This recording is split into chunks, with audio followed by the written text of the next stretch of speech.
मध्ये पावसाला सुरुवात झालेली आहे। 24 तास मुसळधार पावसाची शक्यता आहे। हवामान खात्याने हा अंदाज वर्तवलेला आहे।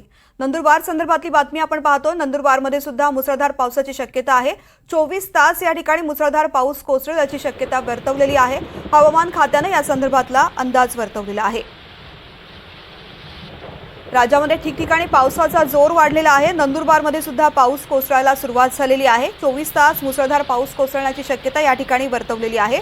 2 दिवस या भागामध्ये पावसाने विश्रांती घेतलेली होती, मात्र आता पुन्हा एकदा पावसाने सुरुवात केली आहे। 24 तास पुढे पाऊस कोसळण्याचा अंदाज सुद्धा वर्तवला गेला आहे। प्रशांत झवेरी माझे सहकारी आपल्यासोबत नंदुरबारहून जोडले गेले। नंदुरबारमध्ये सुद्धा प्रशांत पावसाने हजेरी लावलेली आहे। काय एकूणच परिस्थिती आताची? निश्चितच 2 दिवसाच्या विश्रांतीनंतर सकाळपासून पावसाला सुरुवात झाली आहे। नंदुरबारसह जिल्ह्यात पावसाला सुरुवात झाली आहे। काही भागात जे आहे ते सकल भागात पाणी साचायला पण सुरुवात झाली आहे।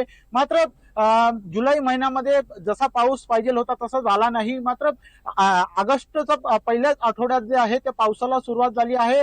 आपल्याला माहिती आहे की नंदुरबार शहराला पाणी पुरवठा करणाऱ्या विरचक धरणात 21% पाणी साठा शिल्लक होता। मात्र या 2 ते 3 दिवसाचा जो पाऊस पडला आहे त्याच्यामुळं धरण क्षेत्रात जो पाऊस पडला आहे त्यात धरण क्षेत्रात 28% जो पाऊस झाले आहे त्याचा 28% जो धरण भरला गेला आहे त्यात कुठेतरी आता दिलासा मिळाला आहे नंदुरबारकरांना। निश्चित। धन्यवाद प्रशांत या संपूर्ण माहितीसाठी।